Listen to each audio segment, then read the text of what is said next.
child in Valorant has heard the tale before about the cursed mommy boy who felt his heart no more. So sad and lorn, the helpless lad, 𝗬𝗡𝗡 was his name. He ventured out to find a friend and learn about his bane.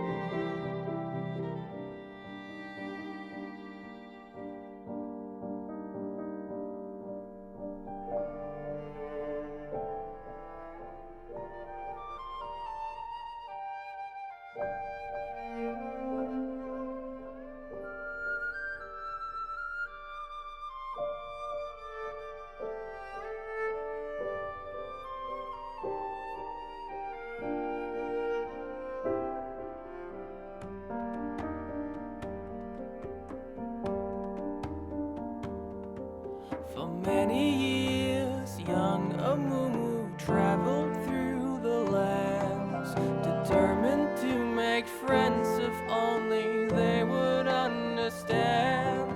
But even when 𝗬𝗡𝗡 stood upon the ledge of home, his hope would disappoint him and he would remain alone. But then the curse began to whisper in his ear and would confirm what was 𝗬𝗡𝗡's biggest fear. It pledged that never shall someone become his friend. It pledged that he shall be alone until his end. The sorrow and despair became too much to bear.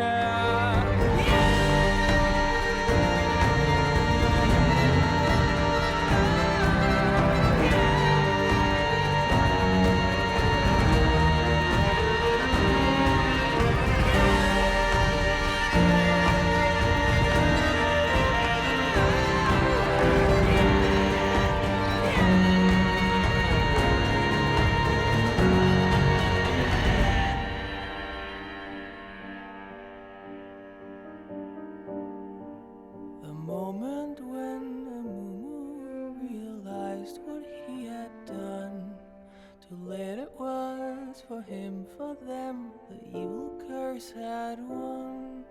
The anger and the anguish overwhelmed his fragile soul and caused a wicked tantrum that he never could control.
with this.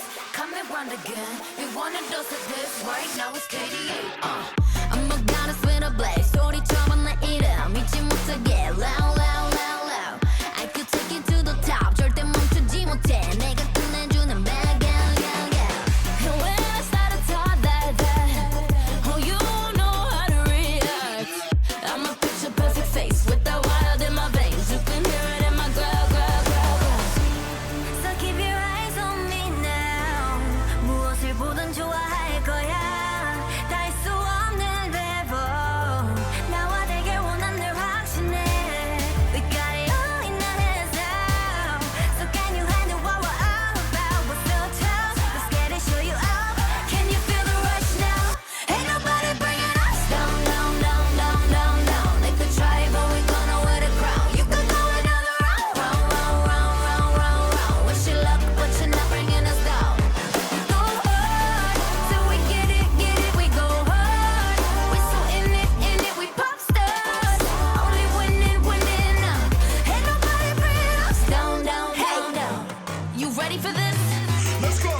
See, 언제든지 내 모습 매직 단 한 번에 내가 잡아 절대 기죽지 않지.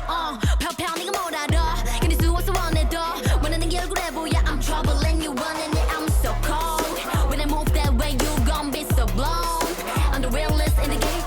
Said I'm on fire with the blade. You're about to hear my name ringing in your head like whoa. So keep your eyes on me now. 무엇을 보든 좋아할 거야. We so tough. Let's get it, show you out. Can you feel the rush now? Ain't nobody bringing us down, down, down, down,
Welcome, good viewer, to a most peculiar league. A league where it's difficult to call the winner of any match. Any game could go any way.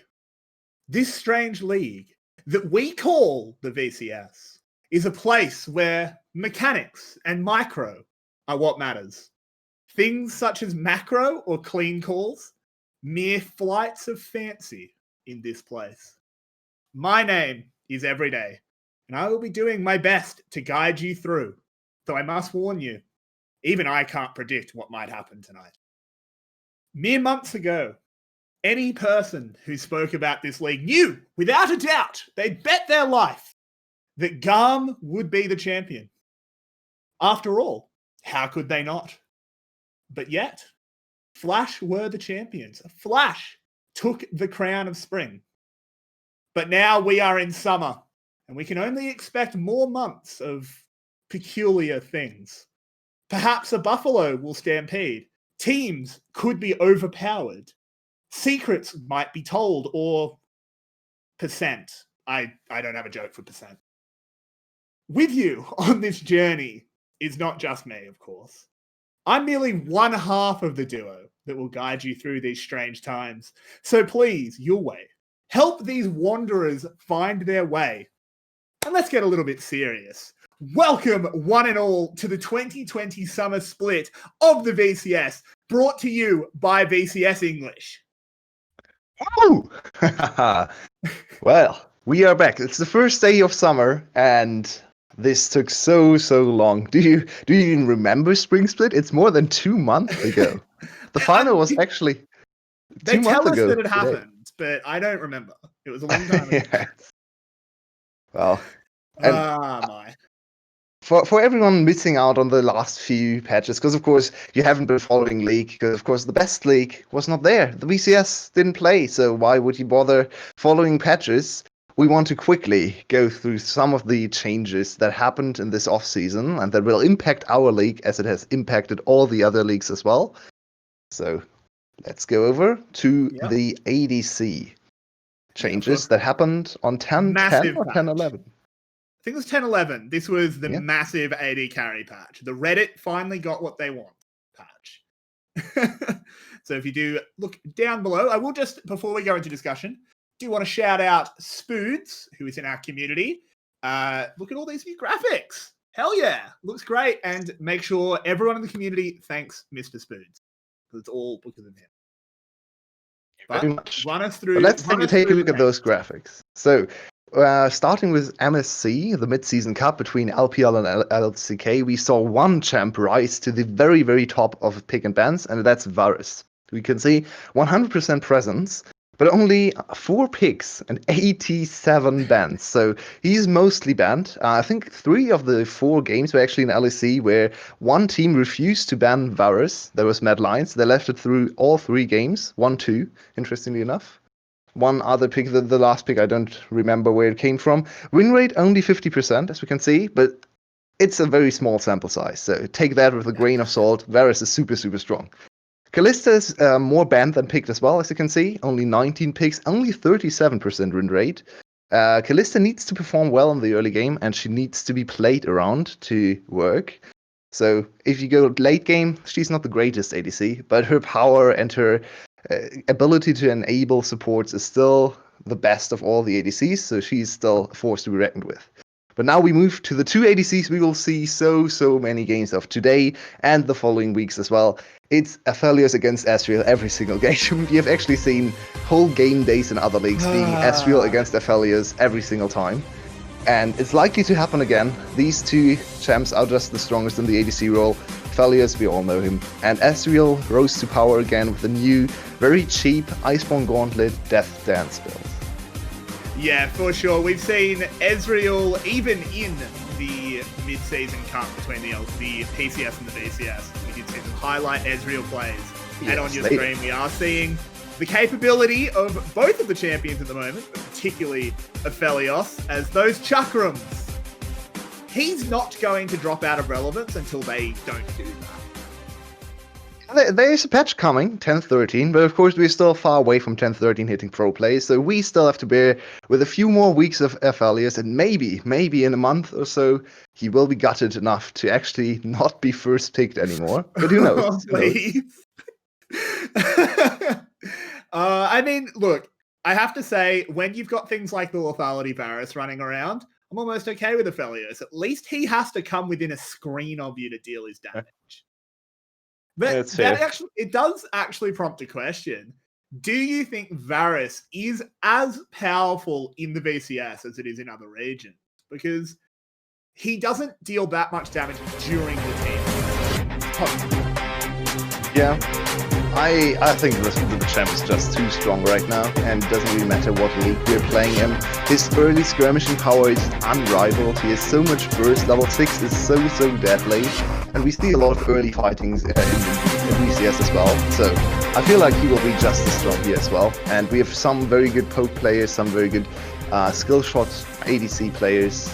So yeah, I feel like he'll dominate the meta in VCS as he does in every other league as well.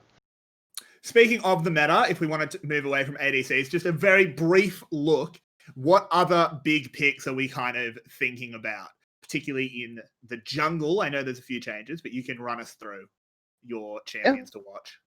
So jungle meta has become even more farm, and actually not more farm focused. We see some more farming junglers like Kindred, like Graves, and 𝗏𝗏𝗏 come back to the meta. 𝗏𝗏𝗏 has already been a staple pick in the VCS, and now she's actually very good. So we might see a lot of 𝗏𝗏𝗏 picks. We already saw 𝗏𝗏𝗏 in the spring, so I expect a lot of 𝗏𝗏𝗏. And on screen we do have Yulwei's take. So run us through what's going on here. So yeah, Grace. So my take is that Grace is actually a trap pick. So we have seen so much Grace priority. It started at the end of Spring Split in the playoff phase where LCK teams, I think, started picking him. And now we've seen a lot of priority placed on this pick. And we've seen something like 100 pro games of this champion. And every time I see him early in the draft, he does not really do anything in the game. So his biggest problem is when the enemy team picks around the Graves picks strong front lines. Graves doesn't actually do much in team fights. He farms up, he has 200 CS, and then he can't do anything with his gold. So my personal take is that Graves should not be prioritized early on in drafts, and should instead come in as a counter pick, as a late game adjustment. If you can see the enemy team has only melee champs or only squishies and no big front line, then Graves can be super strong. Or if you can build around him skirmishing early against the enemy jungler and perma-invade with strong priorities in your solo lanes, then Graves can be a super strong pick. But yeah, I feel like Graves is too risky, has not enough DPS in late game team fights to be as highly prioritized as he is most of the time. So yeah, I feel like other farming junglers like Kindred could come in and do a little bit of a better job. Yeah, the Kindred and the 𝗏𝗏𝗏𝗏, which were already present in the VCS meta, is perhaps a little bit better, but I feel like we will see a lot of the Graves.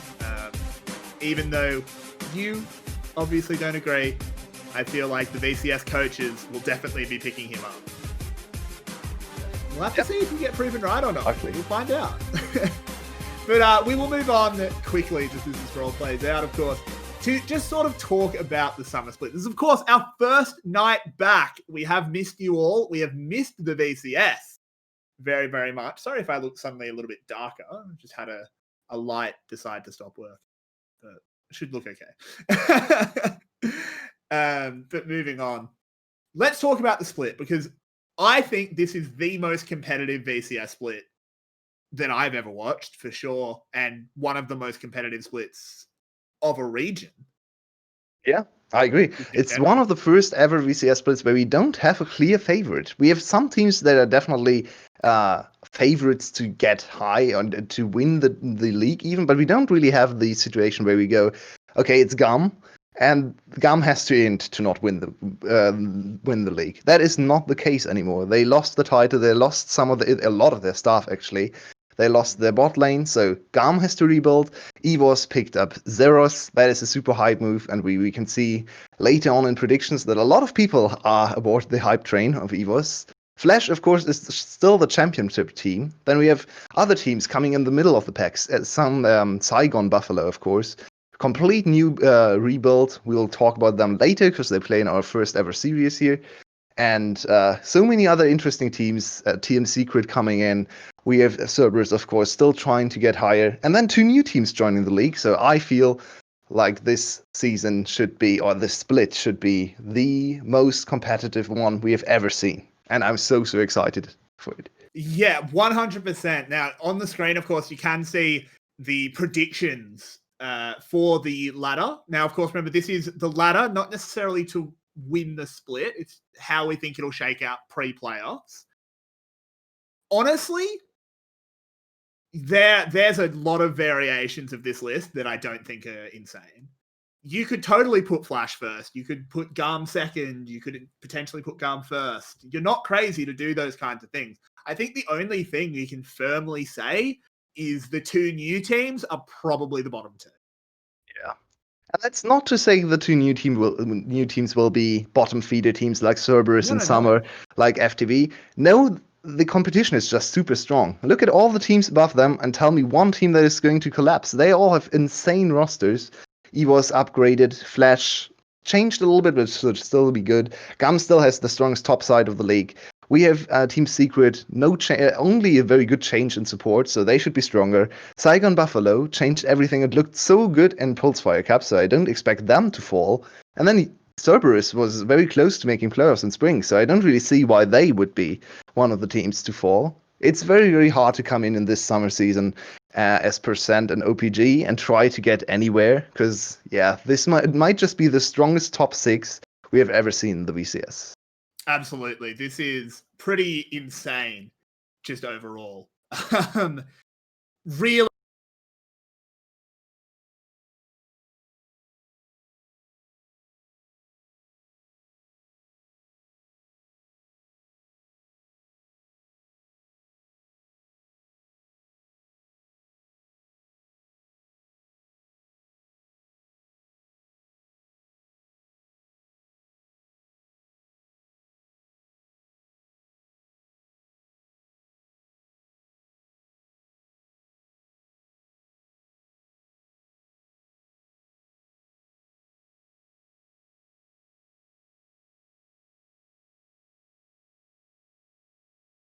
Happened.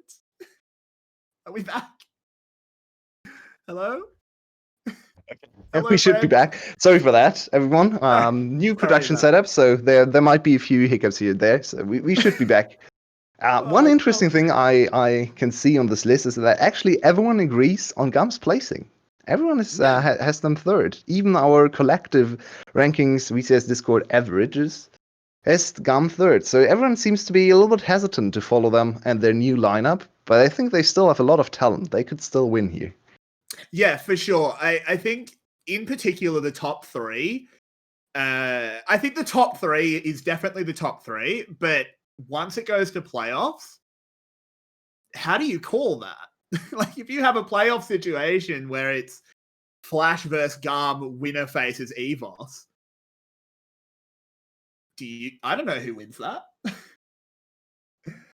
It's insane. Yeah, it's not like we agree on 𝗀𝗃𝗃𝗃 3rd, but it's not like there's a huge gap between 1st, 2nd, and 3rd. Those 3 teams are one cluster, and they are all very close. Then we have a little bit of the middle of the package where we go as 𝗬𝗏𝗏𝗏𝗏, Team Secret, and Cerberus maybe a little bit behind.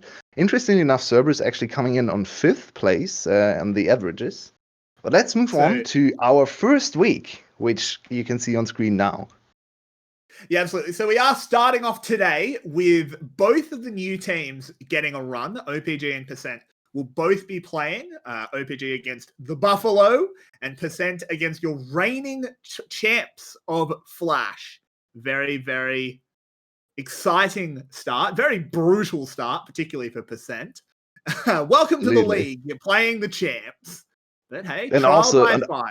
And OPG has to play against the finalists of the 𝗃𝗃𝗃𝗃 Cup, who looked incredible over there. So 2 hard starts for our new teams. But then let's take a look at Saturday. Tomorrow we have the match of the week coming in as the 2nd match.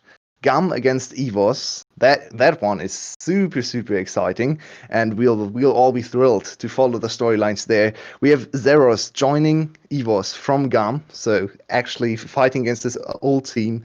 EVOS overall upgraded, and a lot of people predict them to actually win the split. So that match of the week is the one I am looking forward to the most in this week.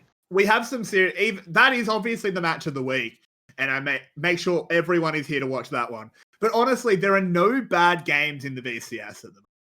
As we said, this is an insanely competitive split. I know we sound a bit like a broken record, but seriously, this is crazy competitive, this split. So there's no bad games, and even those two bottom teams, OPG and %, as Yulwei said, they're not bad.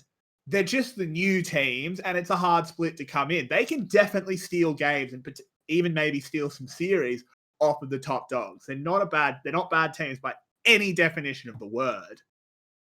But let's have a chat about tonight.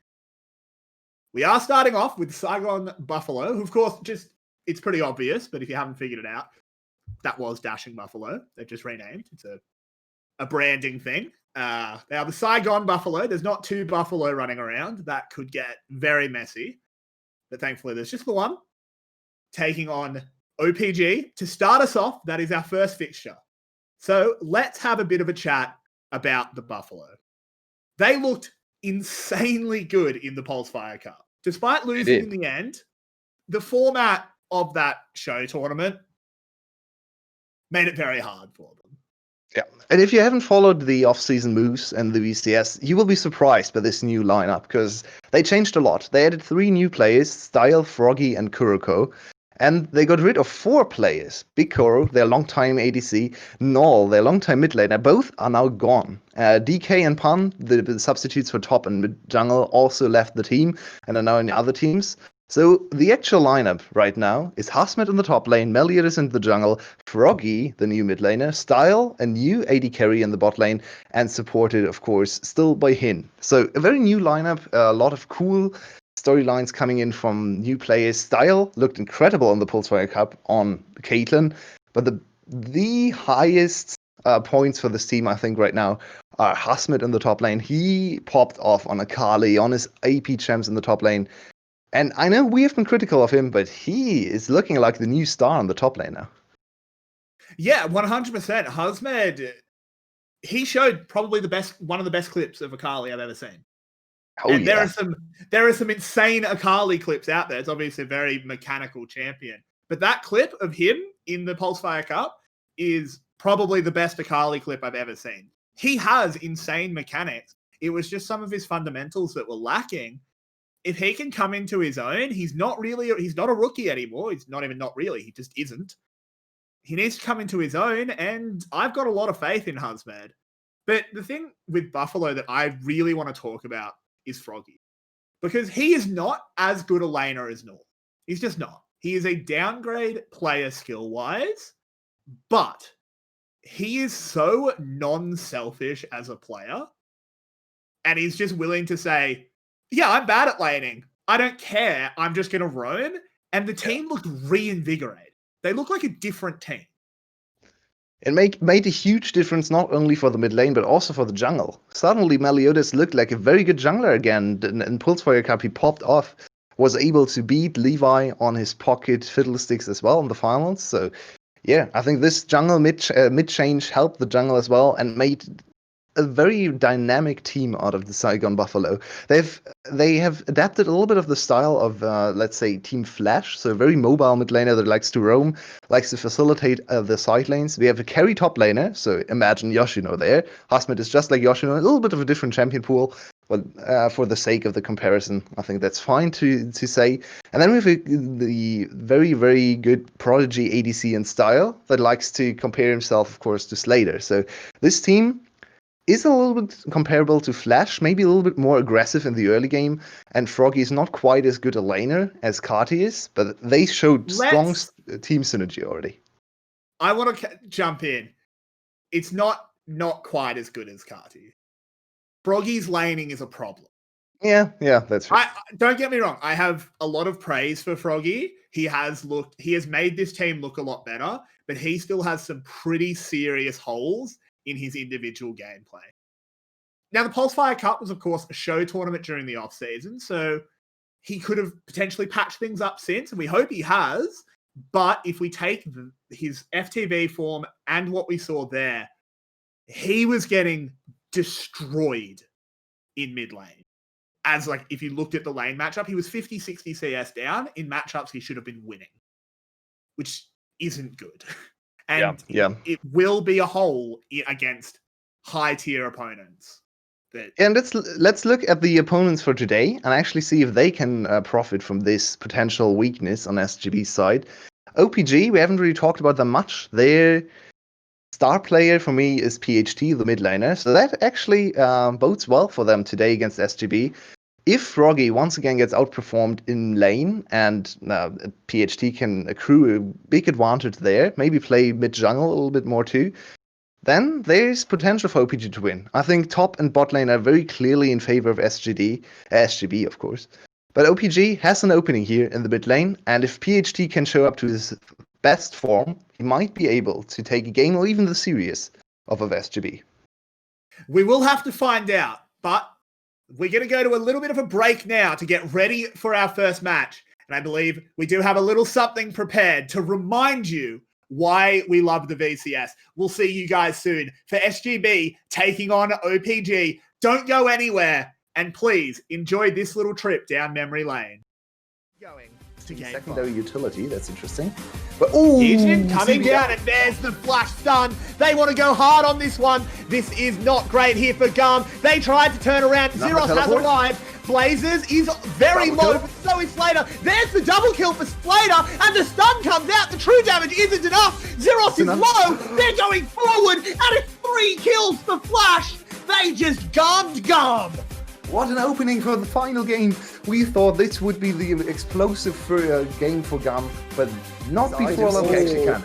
Oh, Yujin's going to go in and he grabs the dragon. It's going to die. There's the shutdown, and Flash does not want to die. They're going to go forward. Look at the damage being dealt. 𝗬𝗏𝗏 will pick up the cat. 𝗬𝗏 goes to shutdown, and it's 3 unanswered kills. Here we go. Yeah. We have a game 5. We have a final. Still undecided. Yeah, we totally are. And there was the engage. The 𝗕𝘃𝗏𝗿 making sure nothing could be fired back. Very well done here by Flash. Later also forcing the Flash out of Blazes. And look at 𝗬𝗏. 𝗬𝗏 just has no way of entering the fight. No front line for him to stand behind.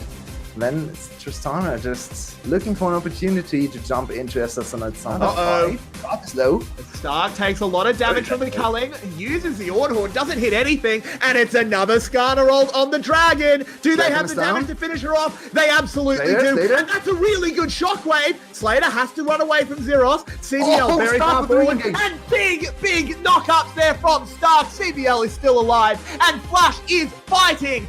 CBL does go down in the end, but I don't think it's going to matter. Running forward. There was an opportunity for Flash to just immediately turn to Baron and burn that objective down.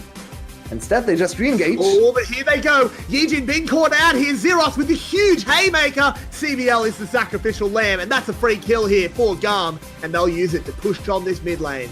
Available now, but he's so far extended. Re-engage. He's so far ahead of his team. There it is. He's blown the horn. Yijin charging.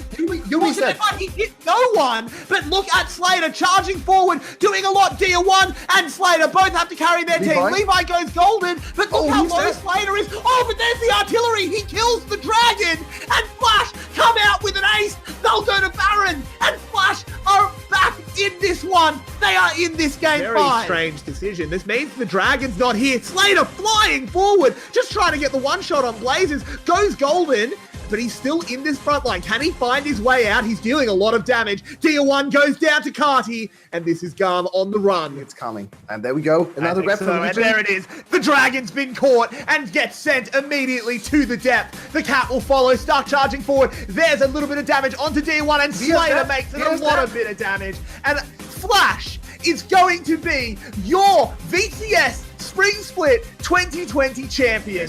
They take it off 𝗀𝗏. Flash are your winners.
Welcome back, everybody. We are jumping straight into Champ Select before we even expected. We get an even earlier summer split, and the bands are rolling in. OPG, I think there's a role that they don't like. Yeah, seems like 𝗕𝗃𝗃𝗿𝗄𝗃, as we talked about, so nice pre-show preparation, us, are focusing on 𝗕𝗃𝗃𝗃s. There's 𝗬𝗃𝗃 and Ezreal still available, and they are on red side, so it's very likely for them to leave both open to trade 𝗬𝗃𝗃 Ezreal. Usually would take the 𝗬𝗃𝗃 side and global meta thinking. We'll see if OPG wants to lay out that bait, and maybe answer with Ezreal Yuumi on their side. Yuumi is still open, could be a first pick too. You could act. Oh, 𝗬𝗃𝗃, damn, that is interesting. So I expect an Ezreal first pick here now. Yeah, you'd think so, but they're going straight for the Wukong, snapping that one away. It makes sense. He is, if you look at the LPL, he is super highly prioritized. VCS is often the little brother of the LPL. Yep, that is very true. First picking Wukong is a little risky though, because he has some matchups that he's not great in. A lot of the AP matchups he can actually struggle greatly. 𝗧𝗧𝗏𝗏𝗏 comes to mind. There was Ornn is not great. He can win the Ornn matchup, but it's not the best ever. So yeah, you would like to have Wukong against an AD top laner where he wins basically every single lane. You could also swap him to the bot lane, as we saw with Mad Lions. And Senna Wukong is actually a very, very strong one as well. So I would like to see that for Style and him in the bot lane. Absolutely, but these drafts are not what we expected at all. Senna, obviously she's still in the meta, but she hasn't been super dominant. Tristana as well, being snapped up in the first round. But that is bringing us back to reality. Froggy gets the statue, locks in the Galio. He's on a comfort pick. Looking at these 5 picks so far, I feel like 𝗊𝗏𝗏𝗄𝗏 has gotten everything they wanted. Froggy is on Galio, his best pick. They have the Wukong priority, they got the Wukong in the first pick, and now they have the flex option on Wukong as well with Senna. So I feel like this draft is already looking very 𝗊𝗏𝗏𝗏𝗏 favored. They now have to round it out with a strong jungler with a little bit of damage, most likely, and maybe another support. Wukong can flex to jungle.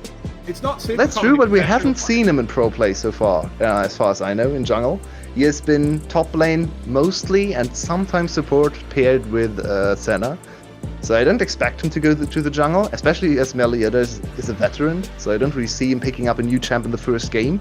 But who knows? It's possible. Something to note as well is OPG is starting Vin, which we didn't really expect. He has come in. Yeah, that is interesting. He's a new player, so we'll have to see how he goes. We haven't seen him. He didn't play in the 𝗙𝗏𝗏𝗏 Cup, so this is very new for him. We'll have to find out how he goes. Let's take a little bit of time to look at OPG's draft. I am very confused by Tristana early priority. She of course can flex to solo lanes. We haven't really seen her too much. She's the DR1 special, and PhD likes to play ADCs, so it's very likely to go to into PhD's hands.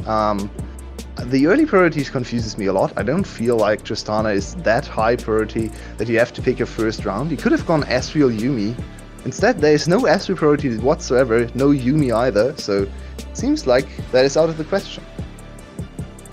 Yeah, that is pretty insane that Yuumi might just get all the way through the draft. And to be honest, Yuumi has seen more priority in Western leagues than in Eastern leagues. We have definitely seen her in LPL and LCK as well, but she's not quite as highly prioritized there. It seems like this league will follow suit in the Eastern style of league. So, what do we have? Okay. Speaking of Eastern style, Twisted Fate coming into that means it is a support Galio with the Senna. Not what we expected. I just assume, actually, it could be Senna Twisted Fate. Could. I don't know. It feels so weird to pick Galio and not put Froggy on it. Kindred. Oh, yes! Okay. Here we go. Kindred is one of 𝗤𝗏𝗏𝗏's most played champs actually in his top 5, which could be surprising to some because he's more known for his J4 and 𝗓𝗏𝗏𝗏 shenanigans, but he actually has played more than 10 times in his pro career. This is a very squishy draft though now for 𝗊𝗏𝗏𝗏𝗏. They have a pseudo tank in Galio bot lane. They have kind of tanky top laner, but no real front line. So this is a very risky approach now, and I'm not quite sure if I like the Twisted Fate here. I feel like Twisted Fate into Tristana could be a very risky lane for 𝗏𝗏𝗏. He's already not favored to win this lane matchup, so not quite as happy with the last two picks here. Yeah, that's true. A lot of roaming. Very good at roaming. That is absolutely the case. And he can play through either side lane, most likely going to go into the top lane. 𝗏𝗏𝗏 has a very good gank setup on Vin. I feel like level 6 is almost a secured kill on the top laner on OPG side. So that's probably where we're going to go with 𝗬𝗏𝗏𝗏's draft. Center lanes tend to be more self-sufficient, more laid back, more scaling into the late game. So I feel like top side is the big focus, and we're playing Gum style. Ignore bot lane and go to the top lane all the time. Absolutely we are. Let's have a look at, let's talk about OPG a little bit. How did they want to play this one out? Who are you watching on this OPG comp? So we have two ADCs. Our eyes are already immediately drawn to the two ADCs, but of course, an even more exciting champ, in my opinion, in the jungle, 𝗏𝗏𝗏. First game of the VCS, and we get our first 𝗏𝗏𝗏, so that's a very good sign for things to come. DK against Meliodas, very interesting matchup, as both players know each other well, of course. DK was trained under Meliodas, so I think my eyes are drawn to the jungle matchup, and if DK can dominate Meliodas early, I feel like OPG has the tools to win this game. Double ADC with a lot of setup in top and bot lane support, and of course, also the Maokai in the top lane. So a lot of CC, very strong engage, very strong team fighting overall. This might just be a jungle and a little bit of a mid clash here to decide the first game. Yeah, potentially that 2v2 is going to be super important.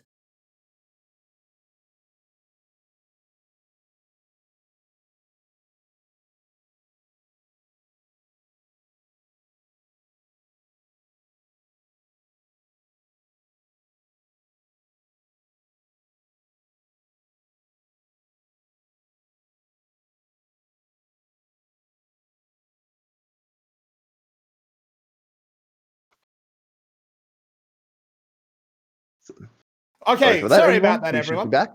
Yep, we should be back. Little bit of tech issues. As much as we can upgrade our graphics, unfortunately, computers are a little bit more expensive. So things still do happen. We apologize. But you didn't miss much. It's just the early farm. And as you come back, we have the first damage being dealt down in the bot lane. Hin on the 𝗕𝗀𝗃𝗃𝗏𝗃. Yeah, the first little thing to notice here on the bot lane, of course, is a rune that has come in for Senna. This is now the priority rune. It's not the Glacial Augment anymore. You actually go Grass, very tanky Senna iteration. That first item builds the Frozen Mallet. That is the name, I'm sorry. So she gets super tanky. She's still annoying. She slows with auto attacks. She's not quite as much as a damage source, and she doesn't. Oh, there's an engage. And they get the big trade. They do get a big trade, but in the end, it's just going to be a few souls for Senna. Wanted to point out, it is Grasp Senna. Yeah. So they actually needed this trade badly, OPG side, that is. They lost level 1 unbelievably hard. Oh, we start with a little bit of Vietnamese problems as well. We had our problems here, and now VTV is at it again. Shouldn't be too bad. It's a first game. Things can happen. Yeah, exactly. And it's also the first time in a little while that they've been back in GG Stadium, of course. So give them a break, for sure. Yeah. Regardless, we'll see how it goes. Hopefully we get back in game very soon. So we want to hard focus, at least in the early game, on the Tristana matchup, because she should be able to lock 𝗏𝗏𝗏 in lane and potentially get a couple solo kills. Yeah, it's not easy to play Twisted Fate into Tristana. He at least shouldn't die too easily, because, of course, he can defend himself with a stun. But he should be pushed in all the time. Tristana can force aggressive trades whenever she wants. Twisted Fate does not have the burst to trade back, especially because Tristana most of the time goes for bone plating and demolish to get more turret damage. So bone plating actually takes away a lot of trade potential for the Twisted Fate. Tristana should reign over this lane as much as she wants and should permanently focus, push in the wave and help her jungler out to really, really exploit the not so great early game for Kindred as well. So this is a hard to execute early game in mid and jungle for the side of 𝗊𝗲𝗄𝗏. If they can weather the storm for, let's say, 5, 6, 7 minutes and get to level 6 and get the Twisted Fate out of his lane, then I feel like 𝗊𝗲𝗄𝗏 should be the favorites and have a lot of tools in their arsenal to accelerate the game, accelerate the Wukong in the top lane, get a few kills for Senna in the bot lane, and just be stronger in overall team fights. Yeah, you'd hope so at the very least. And it is going to kind of come down to this Kindred to figure out where they can go for marks. Because are they going to have priority in really any lane? They will in the top lane. Wukong should always have priority over Aatrox. But it can be very tricky to get the 𝗬𝗏𝗏𝗏. That's always a coin flip. You always just kind of end up, if you make the right guess on the first 𝗬𝗏𝗏𝗏, you'll generally get it. But if you pick wrong and it pops up on the other side of the map, boom, no mark for you, Kindred. We can actually come back to the early bot lane trade we saw on screen before we did the pause it. Because what happened in the bot lane level 1 was very heavy trading in favor of 𝗊𝗲𝗄𝗏. They got the ADC on the side of OPG down to less than half HP. So they actually looked super, super dire down there. But then they disrespected level 2 and they didn't count the minions correctly, most likely, and got caught by a little bit of a trade back level 2 to level 1, which equalized the lane. So that is super important for the Kindred matchup, because had the bot lane been able to get completely dominate the matchup, which it looked like at level 1, Kindred would have been free to do bot side whatever she wants. Now it's a little bit different, and Kindred might still have to gamble for the 𝗬𝗏𝗏𝗏, might even lose 2, because Nidalee is a little bit of a stronger champion early on. Yeah, for sure. In the early trades, I can't see the Kindred beating the Nidalee. We are back in game! We haven't missed a kill or anything like that, just a bit of damage in the top lane. It's already a 600 gold lead for 𝗊𝗲𝗄𝗏. Look at that. It's mostly due to the CS lead that is in the top lane. And even jungle as well. 2 camps ahead now for 𝗿𝗏𝗏𝗏. He's really focusing on just farming the camps. Now might be there for... Ooh, this is dangerous. He's crawled. Well, both sides try to engage on him. Yeah, there's the Wolf's Frenzy, but DK just gets away to the Blast Cone. No one wants to go hard here.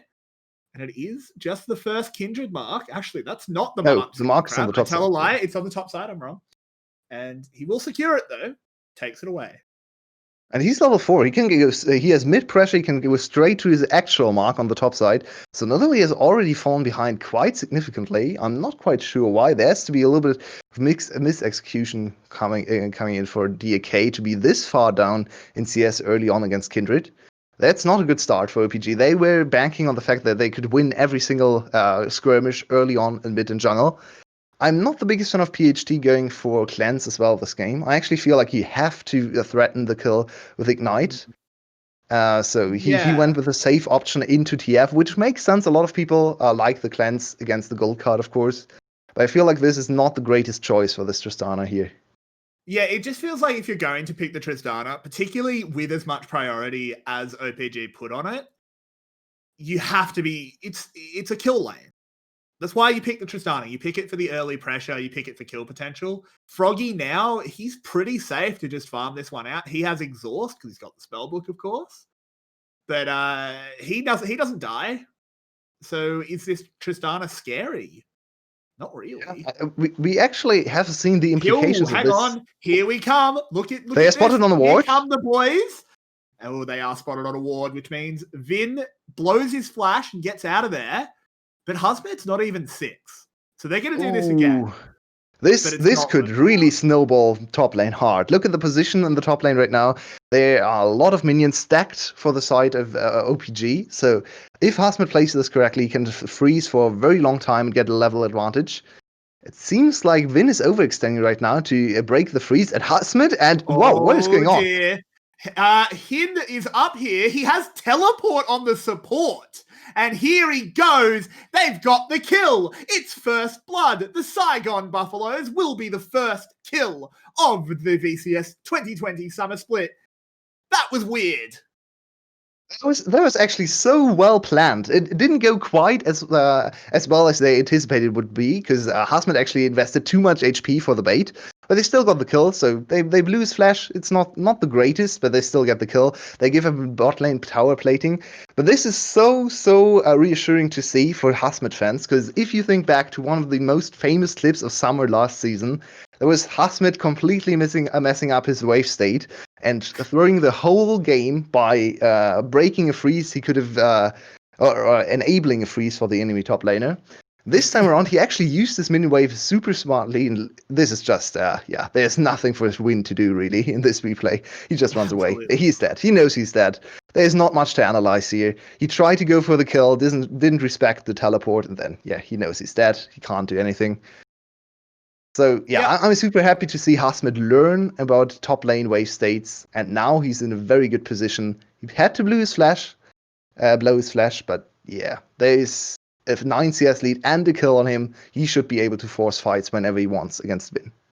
And he also didn't even invest his ult. They still have the potential for that 3-man top lane that we talked about.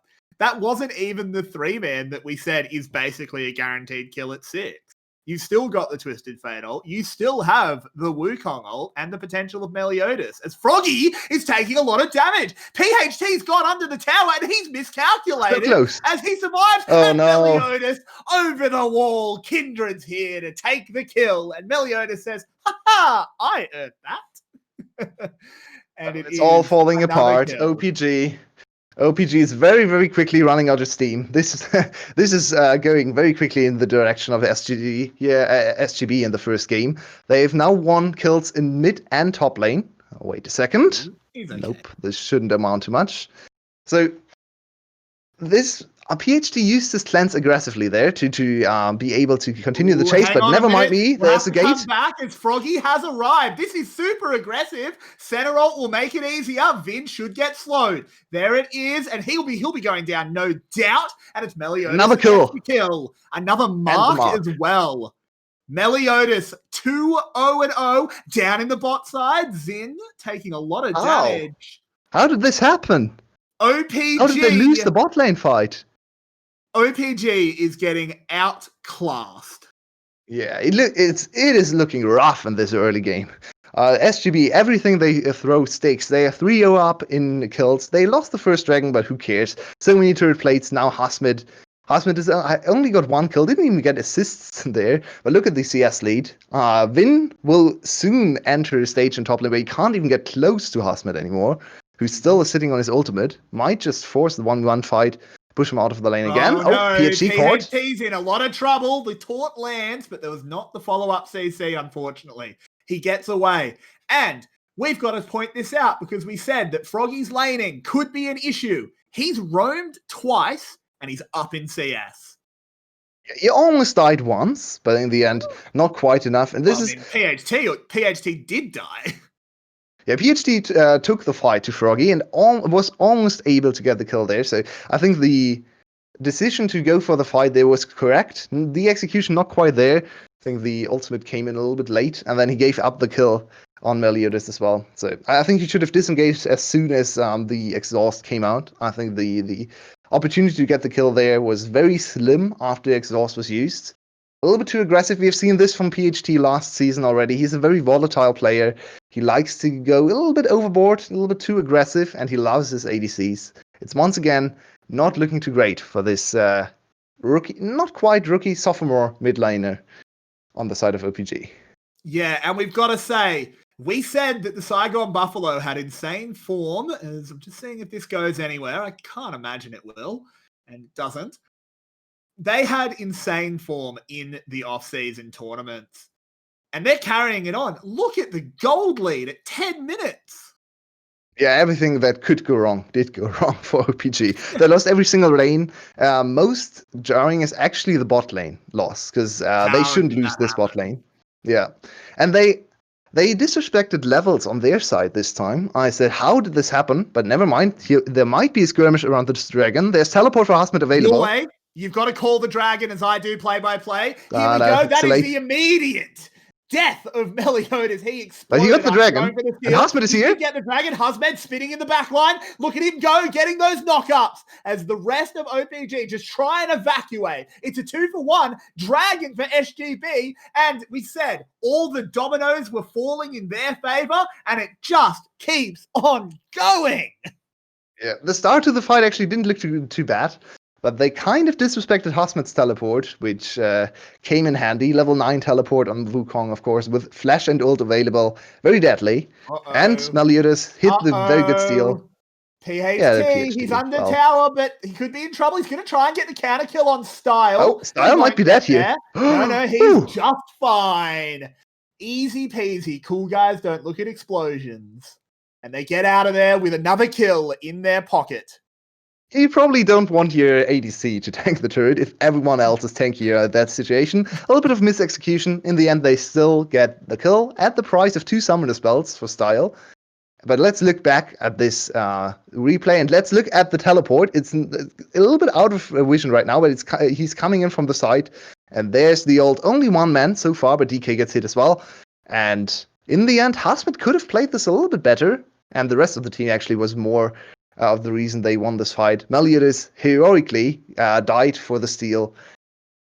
And the one win condition OPG had, the Dragon Snowball, is now out of the question as well. So I feel like this game, we are getting close to a state where we can already call it in 12 minutes.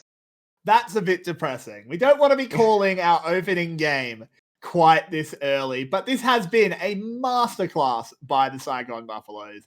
Just absolutely walking all over OPG. We did just see there, as he was clicked on, 𝗕𝘂𝗍𝗍 already at the 4 mark threshold. That's the threshold that matters. Every mark past here is good, but not super important. 4 is when you get the extra range. Kindred is now a real boy. It's a real ADC. How does OPG Let me ask you a question. Who on the side of SGB is actually losing to anyone? There is one player. He's losing to someone. I mean, I think Style's a bit behind in gold, but I don't think he's Yeah, Style is losing to the shopkeeper. Style is actually losing to the shopkeeper. He's building lethality. Not sure why he's building lethality on this. Wow, but he's winning in RNG and refusing to kill. I'm sure he picked those up. I hope so. I really hope so. So he's going lethality. So you might be wondering, why am I flaming him for going lethality? If you want to go lethality, please stay with the old rune. It's still a very good choice for a center, and still the better one if you go lethality. That is, of course, the glacial augment. This build is not supposed to deal damage. This build is more about utility and being annoying and tanky. So if you go grass, please go Frozen Mallet. Absolutely. And we do see already the Triforce complete for Wukong. Hasmed up in the top side, compared to a Kindlegem and a couple swords for Aatrox. Yeah, so, Aatrox's not looking too happy here. Yeah, I think Vin, your first outing in the VCS, I think you'd prefer to forget this one. Yeah, and you might be arguing, okay, he can't really do much in this matchup. He was set behind by things happening on the map, but I have to critique him a little bit for his early wave play. I think he pushed in the wave a little bit too often. He actually, the first situation where he died to the teleport, that was made for him. He actually caused this to happen by pushing in the wave, letting Hasmet freeze on him. He had to break the freeze to not be set behind thousands of gold. So he had to overextend the lane. Very easy collapse for SGB, and that was the start of the snowball. So well played by Hasmet, but also a little bit of a misplay in terms of wave management on the side of Win. Yeah, absolutely. And we do see _𝗕𝘂𝗍𝗍 being picked up with all these new banners around. It's a lot of banners. Do you like the banners? Yeah, I don't mind them. They can look cool. These are a little bit vanilla, in my opinion. The design could be improved a little bit. There's a lot of them. That's true. I'm a little bit worried when they start putting sponsors on there. That's going to be distracting. It's a cool idea, like selling space like in the game. That's really cool, but there is a lot of them. Yeah, that's fair. You might We'll say, why are we this off topic? It's because game's a bit dunzo. The game is really dunzo. So looking at the gold lead, we're at 6K. Let's take a look at the items completed. We already touched on top side. Yeah, there's nothing going to happen. No, Zin is trying to make something happen. This is risky, though. Very risky, but he manages to get away. I think he might be a second or so behind. We'll have to figure out our sync, but we'll figure. Our producer will surely figure something out. But there is an engage here, and Vin goes to the Adidas slide into the bush, gets cleaned up. 𝗲𝗃𝗄𝗃 in the back line. He's spinning. He's winning. And in the end, it's only the one kill. 𝗲𝗃𝗄𝗃 just zoned off 3 people with his ult to make sure that the kill on Aatrox was clean. It's another dragon for the 𝗬𝗏𝗏𝗏. And OPG. I don't know if they knew they were in that bush, but if they did, why'd you go in it? So the question is, what do you do at this point for OPG? Do you just completely surrender every single objective and hope for the 6-item miracle fight for your 2 ADCs? Do you actually try to go for stuff? They definitely made the choice to try. Oh, Froggy missed that cannon. Oh, okay. Not the greatest last hitting there. But they made the choice to contest objectives. Their team composition right now can't really fight. They don't have the front line. They have 3 very squishy carry champs that all get exposed by 𝗲𝗃𝗄𝗃, and 𝗲𝗃𝗄𝗃 still hasn't used his flash. So every single team fight, they have to be careful. Because 𝗲𝗃𝗄𝗃 can just flash ult on them. 𝗲𝗃𝗄𝗃 is a really, really big problem, and they can't deal with him. They have one good peel spell, that is Tristana ult. It's not super easy to use on Wukong, because he can fake with his W, he can get back in with his flash, with his E as well, so it's not actually that useful. I feel like 𝗲𝗃𝗄𝗃 can decide this game on his own, by just threatening the backline and looking for good flanks. Yeah, now the one good thing, of course, is that backline is very mobile. 𝗘𝗀𝗃 doesn't often play as a backline, goes for those big dives, and Tristana is Tristana. So that's a potential saving grace, but I just feel like at this point, the 2 junglers, they're both farming junglers that want to deal damage. Only one of them's going to actually do that at this stage, and it's the kid. And talking a little bit more about DK, he hasn't really impressed us too much in the last split, and now he's a starting jungler on this team. Zin is trying to look for an engage. He's looking for it. The hook comes out. Style immediately goes into spooky mode. Zin gets chunked down, goes gold, center ult used. PHT, he's just caught on the side, too far forward. He gets taken down, and the Kong charges forward. They'll get the tower. 𝗲𝗃𝗄𝗃 goes low, but no danger of dying. And it's another kill and another structure for the 𝗬𝗏𝗏𝗏𝗏, who are showing a lot of restraint. Yeah, very disciplined play. Not defensive. I wouldn't say that. I think they are playing to their limits in terms of where they can position on the map, but they still don't overdive. As you said, playing textbook style, taking the turret first and then continuing to chase for kills. So very nice showcase of macro here for VCS team. And we were already super impressed with them in the 𝗫𝗄𝗃𝗃𝗏 Cup. I actually called them favorites to win against GAM in the finals, which then didn't happen. But at least they showed a lot of promise, and I feel like they are continuing on this trend with a very strong first game performance. Yeah, for sure. I had a little bit of worry in the back of my mind because we were super hyped for the Buffalo after the 𝗫𝗃𝗃𝗏 Cup. And I was just sitting there going, I want them to be good, but what if it was a flash in the pan? What if it was just the 𝗫𝗃𝗃𝗏? Right now, doesn't look like it was just the 𝗫𝗃𝗃𝗏. This looks legit. This looks like it's their level. And talking a little bit we've got another top team. Yeah, absolutely. I predicted them to be 4th place. Where did they come in for you? I think 4th as well, 5th. Right? No, 5th. I have Team Secret 4th, but interchangeable. It's a close race. It's absolutely interchangeable. It's competitive. We'll see the first look for Team Secret tomorrow. But this first look is definitely impressive. They have to bring it home. The next steps for the victory, Baron just spawned, will be to get vision control. They already have very good vision control on the top side. So try to set a trap there. Try to catch out the best target would be DK. and then just burst the Baron. They actually have decent Baron speed. They don't really have a traditional ADC, but they have Blade of the Rune King first item on Meliodas, so they kind of have a traditional ADC. Hasmed can flank, and Stahl keeps them very healthy. So I feel like the Baron would be mediocre in terms of speed, but very good in terms of safety, because they have a very healthy Baron. So shouldn't be too much of a risk to just go for the objective, look for a damage check, as we like to call it, just see how much damage you can do in 10 seconds, and then either call off the play or continue if you can see that the damage actually sticks. Yeah, for sure. That's definitely a possibility. They can also just fight around the Baron pit. It's very good for Kindred. It's very good for Wukong, obviously. Yeah. Galio's ult as well. Very easy to land around that objective. But at the moment, why even go for the Baron? Baron lets you push. Nothing's stopping them pushing at the moment. I would actually love to be on red side right now, because their turn from Baron is incredible. They have so much to see, so much instant engage. Their turn would be godlike. It's not quite as good on blue side, though. PhD took so much damage. Yeah. Okay, dude. Look at his items. He has one item. He's not really a champion right now. 0-3, first game for PhD, who is the star of this team. Does not look too great. And we have to be fair to him. He's still a very new player and tends to be very aggressive, so has more of those off games as well. The first showing, not the greatest. Yeah, for sure. The coin has definitely not landed his way in this one. We'll have to see if he can bounce back. Of course, we play best of threes here in the VCS.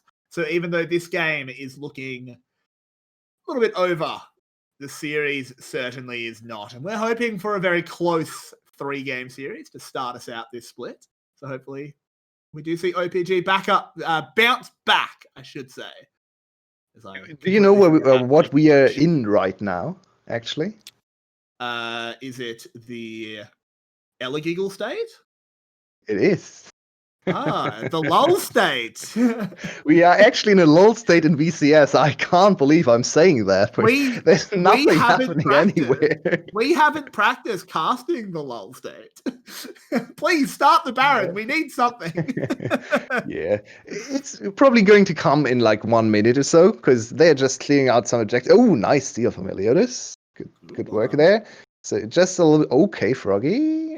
No, never mind. That is the lull state, the essence of the lull state, when the TF presses ult and goes to a side lane to farm. Yes. That's how it's done. That is definitely the Omega lull state. And now they're grouping up in a bush.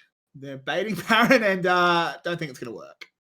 Yeah, OPG is playing this very cautiously. They're trying to not overextend and end the game completely. If they fall for a trap here, the game's just instantly over. So it might actually be a good call to give up this Baron, because the chance of you stealing away the Baron is super low. And most likely you're going to give up 3-4 people if you try to go for the steal. So I think this is... Okay, now they fell for the trap.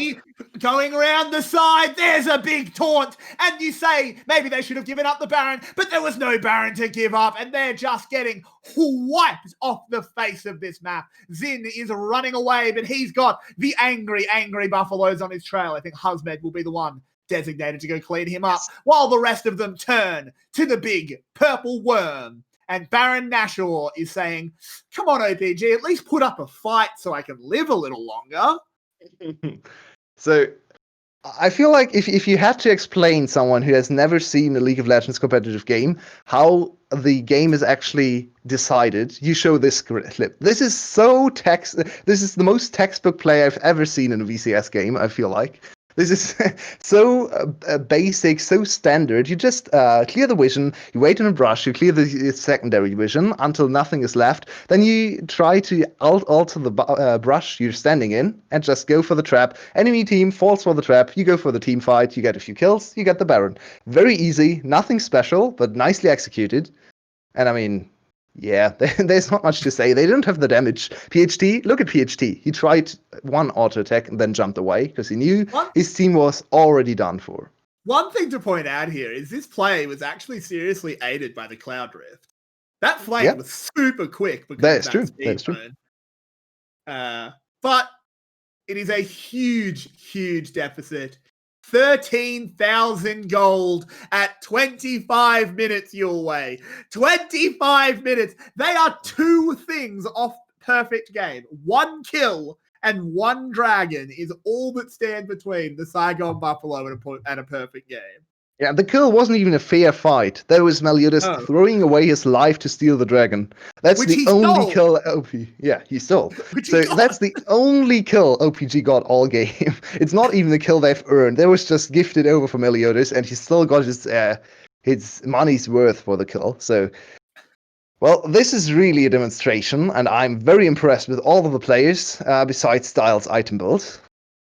And there we go, last engage. Oh, and here we go. 𝗲𝗃𝗄𝗃 goes whirling and twirling into the back line. Hin charging forward, trying to get those damage! war down. And 𝗲𝗃𝗄𝗃 is bonking him with the bonking stick. And Vin will be the next one to go. Double kill for Meliodas. DK survives going golden on the fountain, nicely but they done. won't even let him hold the KDA. And that will be game 1 of your summer split. It is Saigon Buffalo with an absolutely dominating performance. 26-33. We start with a super quick game, and what an impressive showing for Saigon Buffalo. OPG coming into the league. Well, they would like the league to start a week later, because this one wasn't the one. They still have one. They have the potential to come back here, of course. We play best of 3, so it's not over. But what a demonstration. They need to calm down, need to try a completely different approach. I didn't like the 2 ADCs with Nidalee, so I feel like they have to change their draft. More CC. Mr. Producer, you've got the wrong screen up. Just saying. We're meant to be on camera, not the Discord chat. Sorry about that, everyone. It's hopefully fixed up. But here we are. Wow. What is there even to say? The Buffalo are really, really good. They are. They are looking crisp.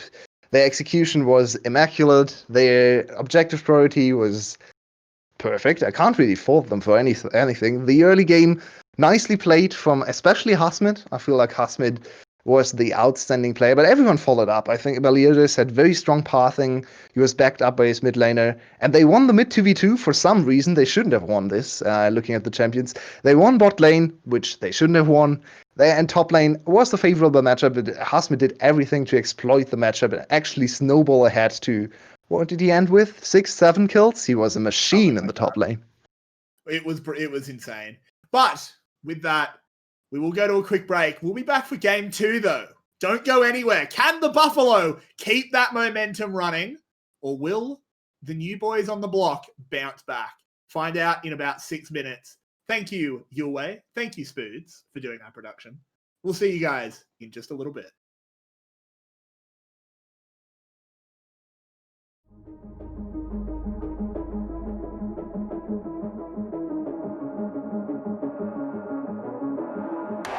Welcome to the world, no heroes and villains. Welcome to the war, we've only begun. So pick up your weapon and face it.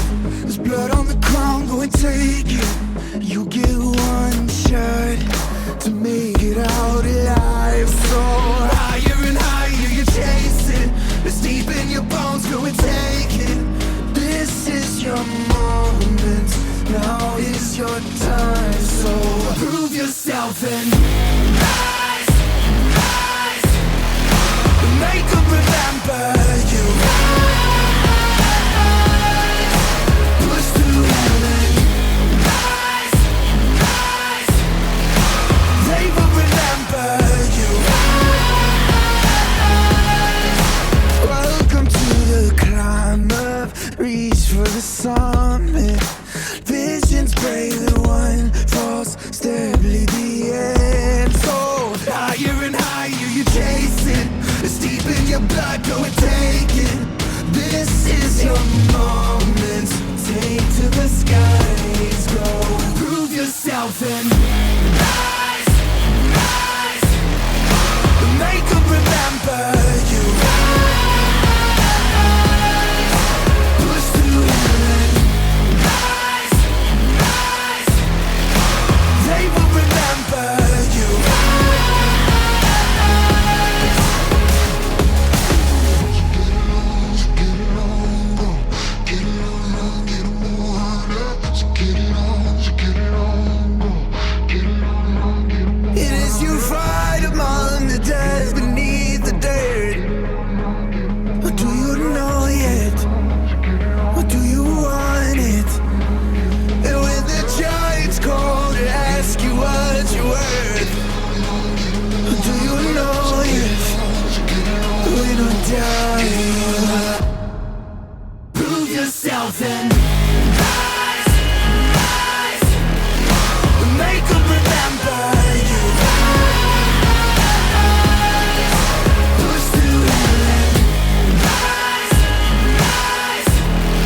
Welcome back, everybody, to Game 2 of the 𝗙𝗃𝗄𝗿𝗄 taking on 𝗀𝗲𝗵𝗵𝗃𝗄𝗃 Gaming. I don't know what you're laughing at. There's nothing funny. Yeah, I have no it idea. was Either. a dominant performance in Game 1. And, of course, the player of the game, the MVP, was 𝗲𝗲𝗵 on his Wukong. No question. He looked incredible. It is. Yeah, that's all there is to say about it. Now, we are going to be doing a little bit of a different system with MVP. I'm going to base it off something that Australian rules football does called the Brownlow medal. Way it's going to work is we will announce our MVP after every game, like normal. They will get 3 points. Me and Yulwei will then secretly, without telling you people, decide on 2 other players who get 2 points and 1 point.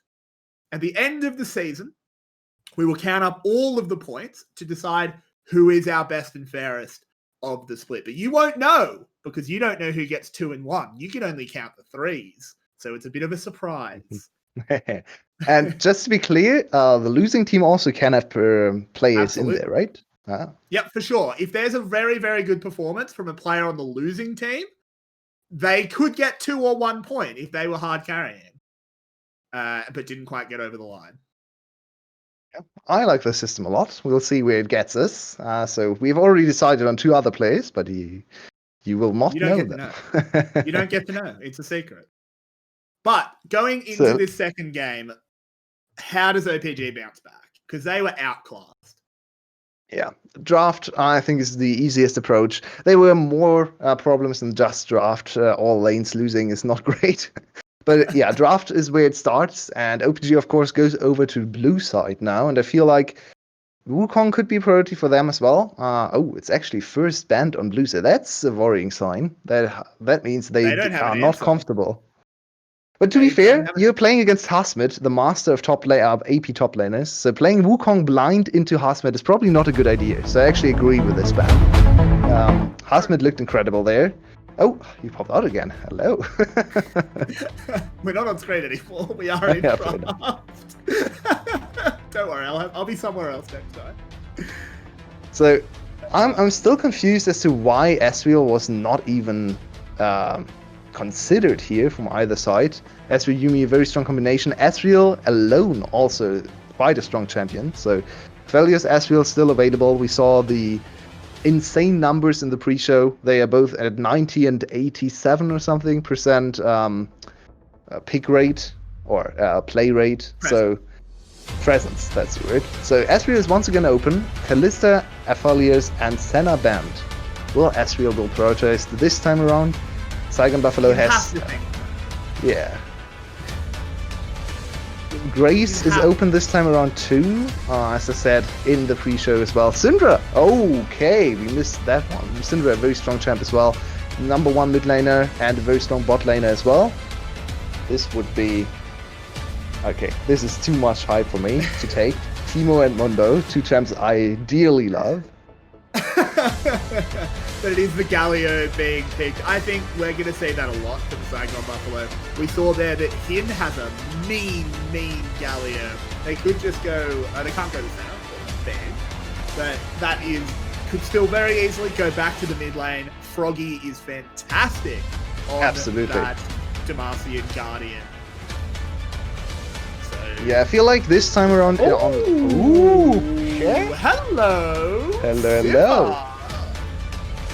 So this time around on red side, I actually feel like 𝗙𝗃𝗄𝗿𝗄 goes last pick top lane to give 𝗲𝗵𝗵𝗃 the best matchup he can find. I can see an Aurelia last pick, Camille comes to mind, Mordekaiser, Vladimir. He has a lot of carry champs in his arsenal. So that would be my choice. DK this time around on a more consistent jungle, you could say. In the VCS, Lee Sin is quite a good pick because a lot of people just skirmish, a lot of mistakes are made, so all the concerns about Lee Sin needing to play of enemies' mistakes are not really concerns here, so I like this pick. I think it gives them a very strong mid 2v2 if they choose to put the Syndra in the mid lane, which it definitely looks like. Do they not know that Ezreal is broken at the moment? Yeah, apparently not. Either team could have picked Ezreal Yuumi and they've gone Sivir Ashe. It's the time for Sivir Yuumi. I mean, This that speedy duo. seems strong. That seems pretty strong. I play a Quite lot. as safe as the others. I play with Sivir a lot, and we play a lot of Sivir Lulu. It's a very strong late game 2v2, two-man duo. A lot of engage for all the other teammates, and then a lot of DPS as well. I feel like this will be another Galio bot lane. Hidden looked very good, and Sivir should be fine on her own. Galio can block some of the things Ashe wants to do, so I expect this Galio to go bot lane again, and then counter picks for both solo lanes on the side of 𝗂𝗏𝗏𝗏𝗏. Yeah, that makes sense. Makes a lot of sense, in fact. The TF band, they don't want a repeat of that one, which means they're reading that as a support Galio again. Which, I mean, it definitely could. It's Galio Sivir. Yeah, it's not there for lane. Sivir never really wants to play for lane. Sivir is there to handshake, to farm 500 CS win condition, we all know about it. So Sivir is really not about laning phase. She can be good in lane against certain matchups. The Ashe is not the greatest matchup. Ashe can't really force kills on Sivir if the Sivir has good reaction speed, because of E, of course, blocking the ultimate. But the range advantage and the W poke is very annoying to deal with on a way shorter cooldown than Sivir's spell shield, so she can't really disable the poke. Yeah, this bot lane for 𝗂𝗏𝗏𝗏 is there to scale, it's not really there to dominate. I really like this adaptation from Overpower. We've talked a little bit about the Akali in the top lane for Hasmid, and it's okay, yes. It's a very strong champ for Hasmid. It would be very strong. I was going to say, you said that Sivir is not about lane, which actually means Yuumi's perfect, because Yuumi's terrible. True. Yumi, much like a certain Reddit post today that I laughed at. You don't go Blitzcrank here. Blitzcrank is hard into. Please don't go Blitzcrank into Sivir. Bard. It's okay. Thank Bard. Holy Bard, though. Bard is fun. Zin Bard. Hell yeah. Yeah, Bard is a very cool champion. Rose to priority in the off-season and is actually sitting at 4th or 5th place of most played supports in the world right now. So definitely high presence, and we have seen a lot of cool Bard plays.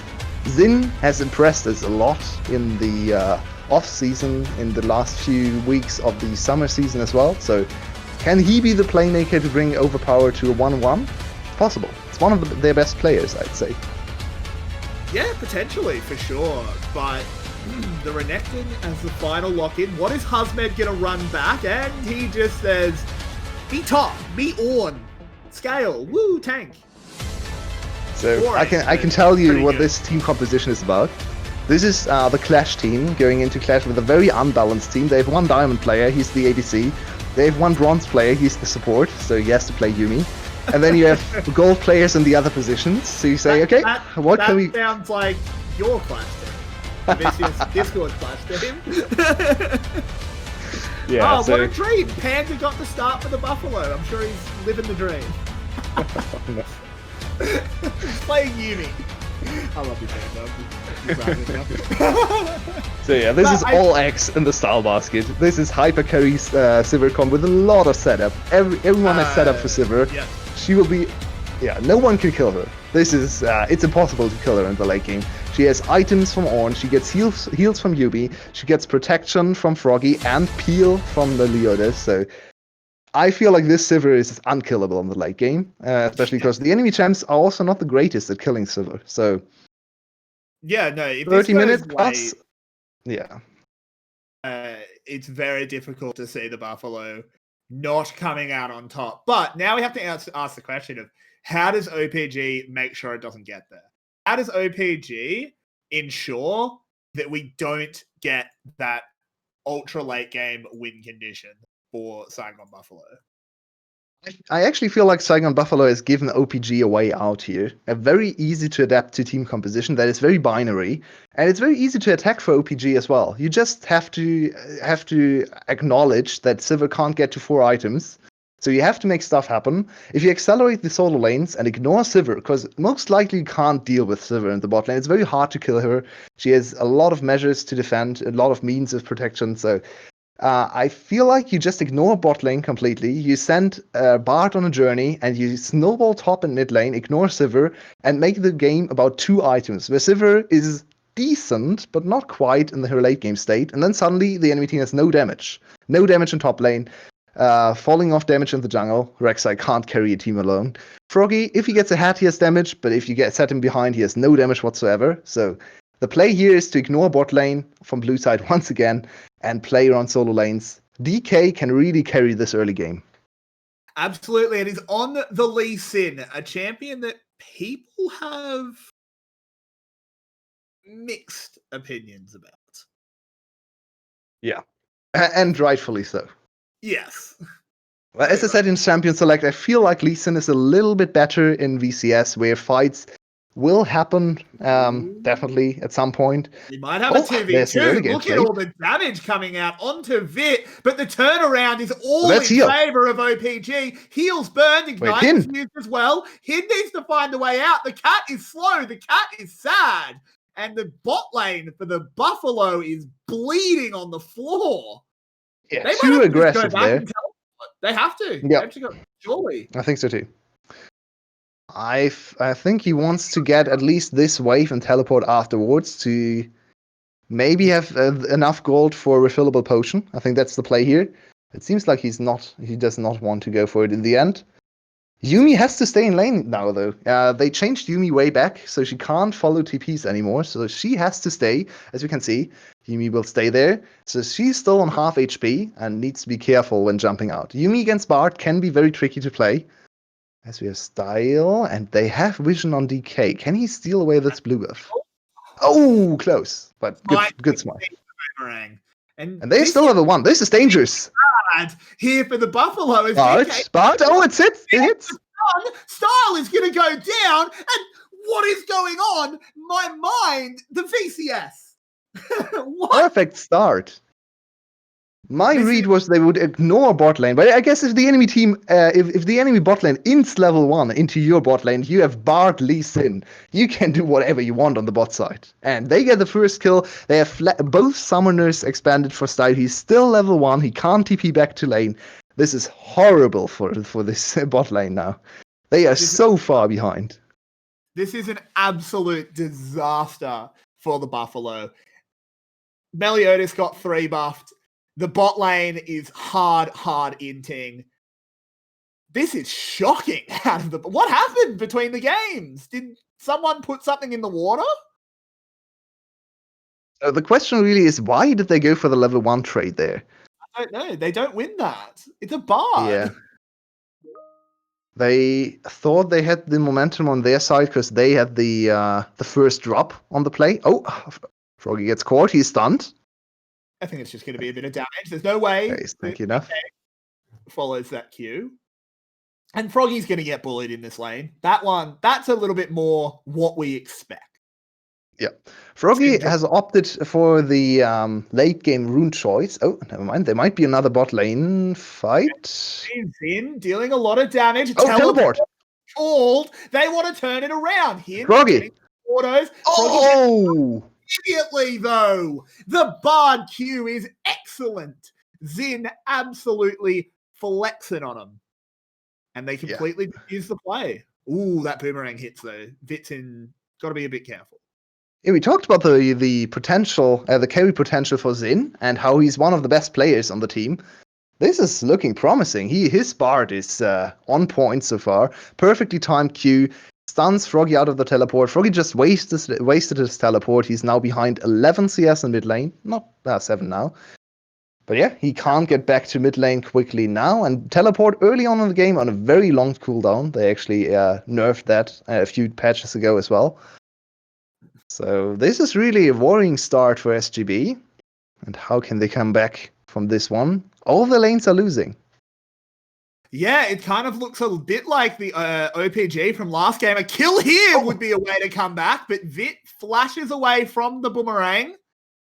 Woohoo, that was close. This is a spicy meatball of an early game. What is going on?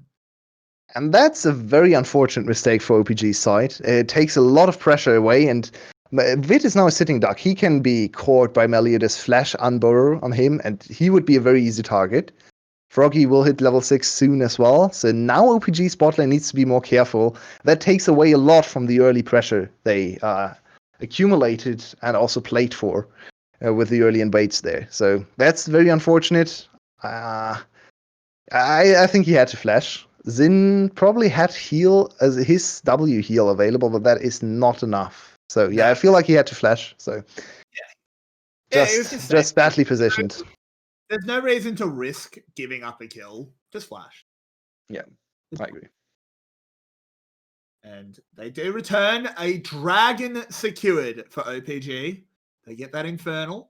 The next one is Ocean. I'm going to make you do it now because you missed it last game. What rift are we getting, Mr. Weatherbeard? We are getting another 𝗬𝗄𝗏. This is a big dive. Oh, wow, they've magical journeyed straight in. Xin takes a lot of damage from the tower. There's the Q. Style very low. Yuumi got caught. Very low. And Yuumi did get caught, blown up by the unleashed power of PHT. And OPG says, we're not taking game one lying down. We're 1.6k gold up. We have 3 kills. Yeah, 3-0 start. That was SGB last game. Not quite as big as a gold lead, but they got the Baron Dragon as well, so it's all looking great for them. And they need to accelerate the game. We talked a little bit about scaling and draft, where in the late game, SGB just has to pile or group up as 5 and press R to win composition from 𝗲𝗏. But now she's so far behind, this will take a lot of time to get her 2 items.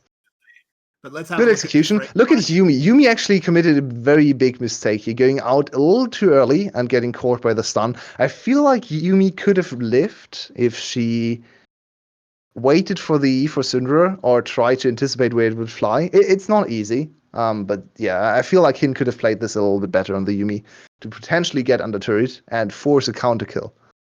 Yeah, potentially, but unfortunately it didn't happen, and the Buffalo bot lane is really struggling, not power bottoms this game, just getting slapped around. Absolutely. Well, he's level 4. He is so weak. Yeah. This will take a lot of time to salvage, if it's even possible for their side. From this position, when 𝗲𝗏 has fallen behind, she basically needs 3 items to function.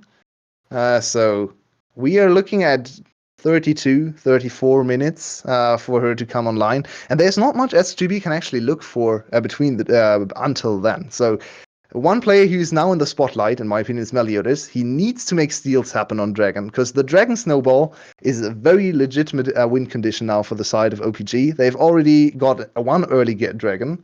So some more early Dragons should be very easy to collect for their side, and then go maybe even for a 30-minute Elder Dragon, where you're still ahead and the 𝗲𝗏 is still not online. The game should be very easy to play out for the side of OPG. Potentially, but we do need to see them making the right calls. OPG, they've got some youngsters on the team. They are a young org, so they could potentially make some bad decisions. Need to be very careful down here, Style. There's an Enchanted Crystal Arrow primed. Of course, the Spell Shield does make it a bit of a mind game, but Spell Shield. He now used the Spell Shield against W. This is dangerous. 𝗬𝗏𝗏𝗏 is close. If they go for the play now, 𝗲𝗏𝗏𝗏𝗏 might be in range to join. Yeah, Xin is. I like Xin's positioning here. He's ready to use this journey, but now he's too far away. Now, flash knock up into the Galio ult will be used. Vit gets under tower, but he gets the kill. Froggy. And do they have anything to retaliate? Doesn't look like it. No one is even close. It's a clean kill, but tower plates in the mid lane. So what does this do for their team? They get 1 kill on the ADC without the flash. That is nice. The kill went over to Froggy, so not the desired target. They actually give up more gold on the mid lane now. So very nice counterplay for OPG to immediately go for the acceleration and go for turret plates here. Froggy barely gets back to his turret, but he lost 4 platings now. So in the end, it's gold positive for OPG, and the kill didn't even go over to the target they wanted. So it's just a little bit of gold for Froggy. This will, in the end, not really help accelerate the 𝗲𝗏. So it's not what they came for. Absolutely not. That is a very disappointing passage of play there. Very well done by OPG, saying, all right, cool, you get a kill bot lane. We get our Syndra 4 tower plates, putting her even further ahead. We expected her to be ahead in the matchup. It is Galio versus Syndra. That's not even really a reflection on 𝗏𝗏𝗏𝗏. It's just how the matchup goes. But still not a good situation by any standard for the 𝗬𝗏𝗏𝗏𝗏. I thought we would see a replay. Maybe we can still see one, but in anticipation that we actually don't have the time. There was a very good play for Xin, even though they gave up a kill. He grouped up very. He stood very close to his Ashe, so the knockup actually did not hit the Ashe, but instead hit Xin. That gave Ashe enough time to get out of Galio ult. She still died in the end, but this was mechanically almost perfectly played from Xin, and almost enabled them to get out of that gank in the end. And I regret to inform you that you currently have a 100% Rift core rate in the summer because it's a Cloud Soul. Easy. The meme is dead. And I couldn't be more upset as 𝗏𝗏𝗏𝗏 gets a good trade onto PHT. But oh my god, they're using everything and the kitchen. Oh, the flash! Oh, 𝗏𝗏𝗏𝗏𝗏. That was almost very, very good. But DK did just have enough damage to make it a cool play, but not an effective one. I don't think the acceleration is still going. They get the mid tower on the next wave, maybe even funneled into sooner. It seems like DK wants to share gold, which I'm not the biggest fan of, but I guess it's fine. It's still a lot of gold for either player. DK is now backing off. Oh, no, he got it. He took it. Unfortunate. Yeah, that was a little weird. They get another kill. They are now 3k gold ahead and 2 dragons. It's Clouds. Oh, never mind. There's what? Bot side, the final chap is used. The Bard ult dodged, but now they have to run away. Double teleport. Here comes the boys. Party in the bot lane. It's the hippin' and hoppin'est place on the Rift, as everyone wants to be part of it. It's a double kill for OPG and the 𝗬𝗏𝗏𝗏𝗏𝗏. Did they change the nameplates after game 1 or something? Because it looks like a completely different team. It looks like exactly the same game as in the first game. Blue side stomping red side. Sadly, the teams have swapped, so we did not expect this to happen. There's a teleport. Can this be a kill on PHT? Okay, Styler 3 levels down. Are you sure about this? This is a little bit questionable, but PHT manages to get away. Just float back up river. Was an interesting little passage. Well, he had the backup for 𝗏𝗏𝗏𝗏𝗏, but once again, they can't get the kill, the big shutdown even, for the 𝗬𝗏 on their side. 𝗬𝗏 is still so far behind. 86 CS at 13 minutes. That is not good. And yeah, we now basically have to judge how good OPG is in mid game and late game. Closing out this game, they are in a very commanding position. They are looking at a Soul at 22 minutes, or even earlier than that, honestly. Yeah, we are looking at a Soul at 21 minutes even.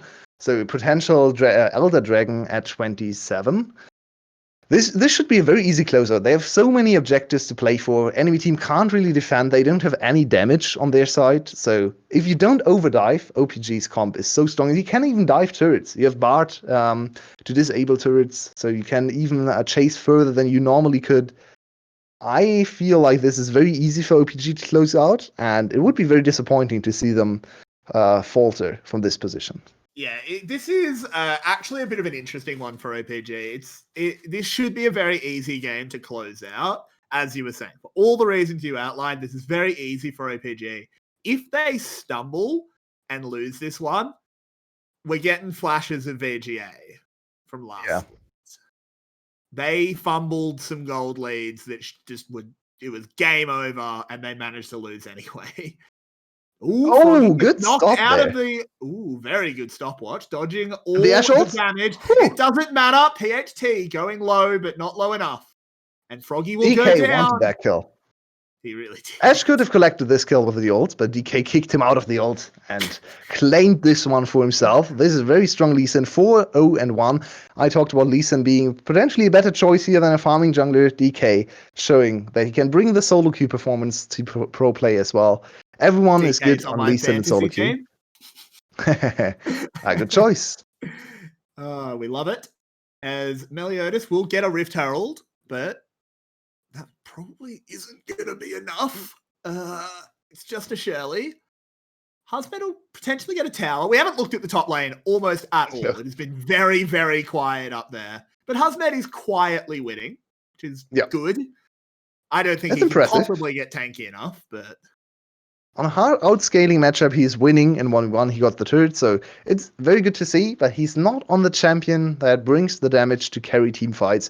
And the rest of the map is not looking too great for his team. So even though he had an MVP-worthy performance in game 1, it's hard to see him carrying this game. There's one item now for Style. He still needs 2 more. And the third dragon will spawn here. It's the gold between the ADCs is actually not a huge gap. Yeah, because Ashe didn't really profit from all the plays either. But she doesn't need it. The difference is Ashe is not there to carry. Ashe is there to facilitate, to start fights, and bring a little bit of DPS. 𝗲𝗲 needs the gold. She is the main carry. So even though ADCs are all... Oh, are they chasing her? No, she should get away. They are chasing onto the Renekton, but won't catch up. Okay, she's not getting away. There's the bottle. Yeah, no, Style's dead. Okay. Well, I'm not sure how he got there. I mean, we should have known that this 𝗲𝗲 wasn't going to work out. It is using Pax 𝗲𝗲, and just yesterday, Pax was cancelled. Oh. So, nice. Yeah. On the other side, it will actually be a 1-for-1, as Vin is Finn. He goes down. But this is way too much commitment. Yeah. Mm-hmm. Yep. Once again, they're trading very badly. They get 1 kill for 1. The kill counts look okay. They get a turret for a turret as well. But they are still getting gold where they don't need the gold. It's nice to have a little bit of gold on 𝗲𝗏𝗏𝗧, a little bit more gold on the Yuumi and 𝗲𝗲𝗏 as well. But you really need gold on Style. And all these plays don't change the fact that Style is utterly useless. So... Yeah, not dashing Buffalo anymore. I'm sorry, Saigon Buffalo, of course. Are still they're not looking very dashing in this game for sure. Yeah, absolutely not. So Yuumi is actually in quite a good spot right now. She has already finished 1 item. She's building Ardent Sense a second. So very strong itemization. She also went for the value build where you go AP support item, which gives you mana regeneration and more AP. As we get to see this play again. That is not okay. That interaction is not okay, I have to say. Which one? Why did that happen? What do you mean? There was a spell shield. Spell shield blocked 𝗲𝗏𝗏𝗏, and 𝗲𝗏𝗏 still stunned her. What? Huh. That is weird. That is very, very strange. I was not aware of this interaction. I think Style wasn't either. So we are getting a god has spoken in our ear, and apparently it blocks the slow, but it still doesn't block the tether. That's bar to counterpick to 𝗲𝗏 apparently, but you know what? To counterpick to Vin, diving his tower, but he got a big bit of healing from the 𝗘𝗀𝗃. Oh, this could be a big turnaround. 𝗕𝗃𝗃 has absolutely killed himself as 𝗲𝗲𝗏 will get the kill, survive on a sliver of health, and they get the tower. The Saigon Buffalo, they will not go down without a fight. Yeah. It's 20 minutes in, and now 𝗲𝗲𝗏 is a big threat. He's actually very, very tanky, and the base damages for Ornn are still a thing. He can die forever, and he can also deal quite a lot of damage with double brittle. So they are still far behind. Their main carry still has no items to speak of, but there is a glimmer of hope. They're only 3k gold down, and if they can extend the game 10, 15 more minutes without giving up Elder Dragon, it's only 𝗷𝗏𝗏𝗏, so definitely potential.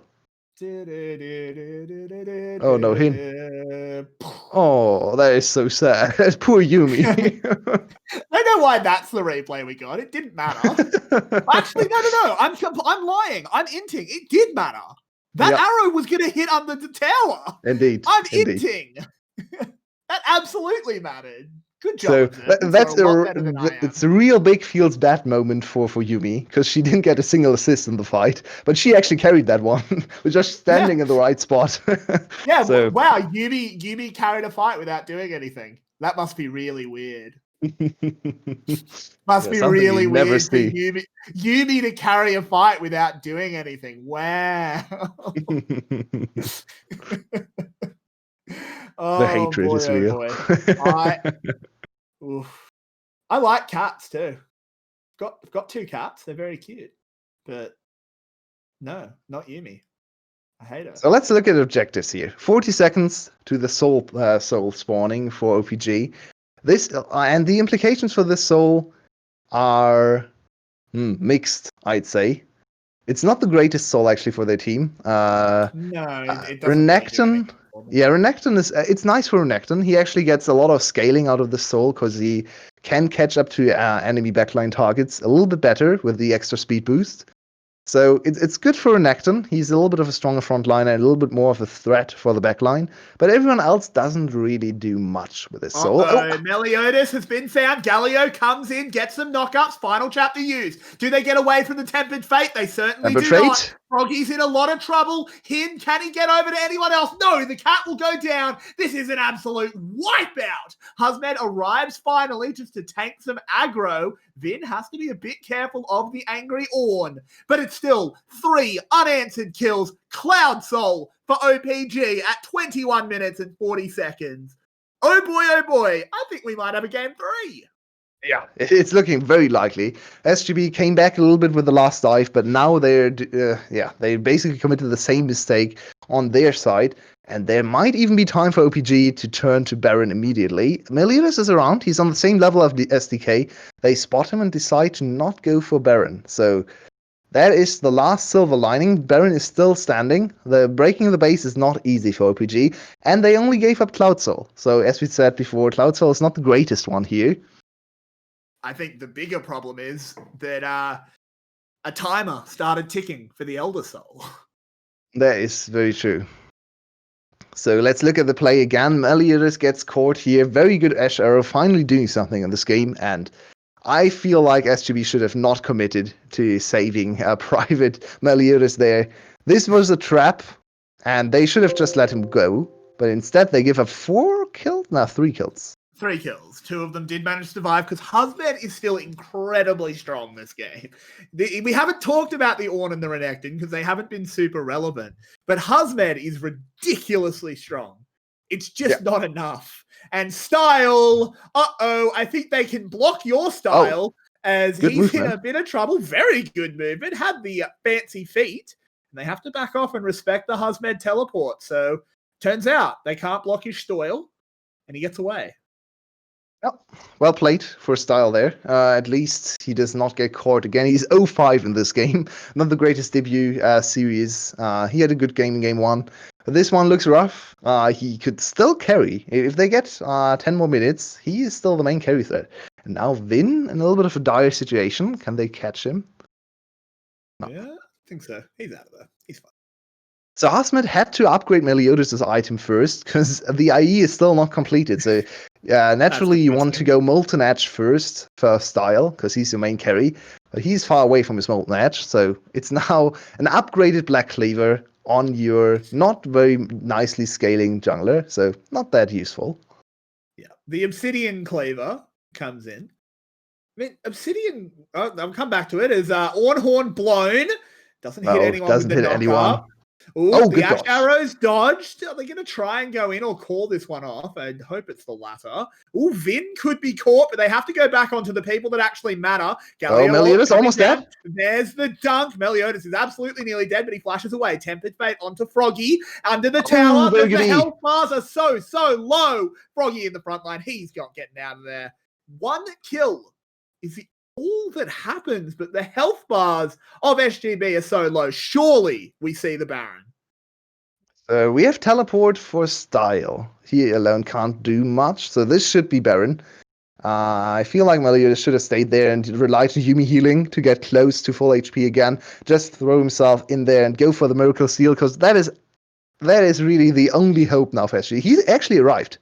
So I don't think he's going for it. 2000? Yeah, he just took the subway and the magical journey.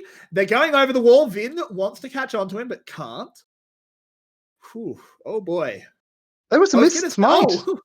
Ooh, That was a Vin. perfect opportunity to get the Baron. Absolutely. Oh, Let's come back to it though, as this is not over. Oh, they went no. so far forward. What have they done? Two of them are instantly dead. Are they going to get anything back? Nope. I don't think so. Oh. Style tanks an arrow, and the Saigon Buffalo are Oh, Hosman, look at him. Look at him go. Hosman! He tried so hard and got so far. But in the end, OPG are triumphant. The performance from Hasmid, but sadly his team let him down big time. Everyone inting after one another. And once again, Yuumi a little unfortunate there in the fight because, yeah, Meliot is committed to the engage. He was like, no, please, no, I don't want to be here. And she just instantly died. Get me out! Yeah. And the inhib is broken. The game will not end yet. But It ended in the last team fight, though. It's too much of a mountain to climb now for the side of SGB. At least IE is completed now for Style, but we're at 26 minutes. He should be working on a third crit item already. Instead, he just finished his second. He's 1-6, finally got his first kill. But they now have to face 9k gold almost. So, I mean, the attempt was valuable. I can see why they tried this, but it's too staggered. They don't really. Two members die before everyone arrives, and now Style. Look at Style here. One auto attack blocks a spell. Q gets hit. Yeah, one auto attack in this fight. So, not the greatest. no, definitely not the greatest. It is a bit of a rough one. What is there to say? This is just demolishing. We've seen the two sides of the Meliodas coin. Was looking great in game one. Looking not the best here in game two, but it's really the bot lane. I don't think you can really fault Meliodas here. Yeah. You are right, he didn't look too great in this game, but there's not much he can do when his main carry just ints away level 1 together with his support, and then a real problem evolves in bot lane. Also PhD with a much better... Ooh, this is an interesting one. They're trying to go for something. Froggy very far forward. Ash arrow used. Are they going to chase onto him? No, he'll get over the wall. Did you see the one-shot on Style? Yeah, I did. Oh, disappear. What? He vanished. He doesn't exist anymore. And, okay. OPG pushing in. They might just try and end, actually. Yeah. There's no damage. Yeah. We talked about this time and time again. There's no damage on SGB's side. They only have Style, and he doesn't even deal any damage. So, yeah. He doesn't. Who's there to respect? It's just over. This is just straight up game, and it will be OPG taking us to a game 3. Oh, is it? Style with a shutdown? Maybe not. This is turning. That Renekton is gold. Husmed is dead. Oh, okay. No, it's going again. The crits are flying. The ricochets. Style. He gets the another kill. In goes DK. Zin, the hero. Yeah, absolutely. Tempered Fate onto Yuumi. They're just going to try and rush the Nexus. They've got all the time in the world and only a cat to try and stop them. They'll be okay. The wards. The wards. That's a nice strategy. Yuumi doing everything she can. And then finally they say, bugger it, just kill her. And there we go. OPG, fire back and take us. Game. Very respectable performance. What a strong early game. What a bot lane performance from Vid and Zin. They stepped up big time at the end of spring, and Zin was praised again and again. I think rightfully so. Zin looked incredible once again this game, and we go to game 3. After a big stomp in game 1, we see a big stomp in game 2 as well, and it's 1-1. Absolutely, it is. Do we want to talk about MVP now, or do it before the third game? We can. Who are we going to give out 3 to? There are 2 candidates for me. I want to give it to Zin. Is it Zin or DK? I mean, I think that it's one of those two. Zin looked so good on the Bard, though. Yeah, both looked very good. Yeah, let's give it to Zin. I feel like his Bard performance did a whole lot. Even the first kill was enabled by him hitting the Q there to stun the Sivir. So, yeah, I think it's a close call between the two. So you can probably tell what who my 2 points will go to. Yeah. But yeah, I think Zin deserves the 3 here. So the MVP for game 2 over to Zin. And we'll have to find out once more. Will OPG start the split with an upset, make us all look a little silly, and take a win over the Buffalo? Or will the Buffalo right the ship, bring me back down to Earth, bring me back from the moon, and take game 3? We'll find out in just a little bit. Don't go anywhere, guys. We love having you here. Come join our community. There's a Discord link below the stream. We'd love to see you there. But we'll be back not long at all for game 3 of Saigon Buffalo versus Overpower Gaming.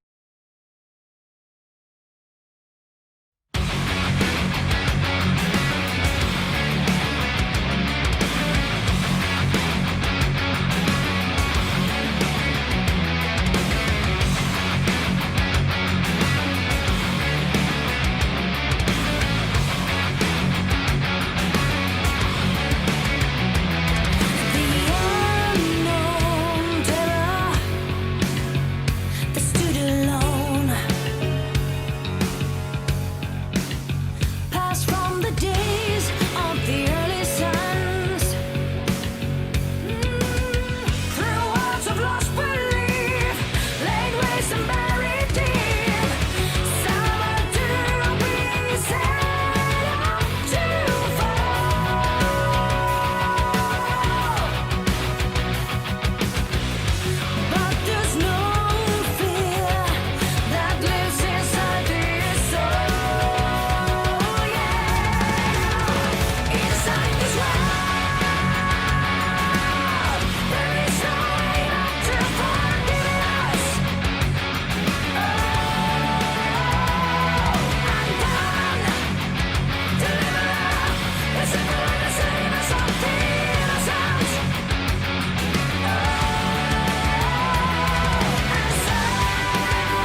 Welcome back, everybody, for Game 3 of the 𝗙𝗃𝗿𝗄𝗏𝗡𝗏𝗏 taking on OPG Gaming.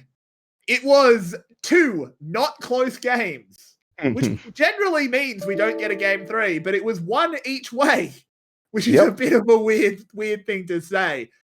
Who's going to take this one? It's really hard to call. Now, evidence suggests blue side, so whoever is going to blue side will probably stomp the other team once again. A little bit slower on the side of OPG, so if you want to draw conclusions from game times, maybe SGB, slightly better, but I think both were super dominant, so you can't really say much.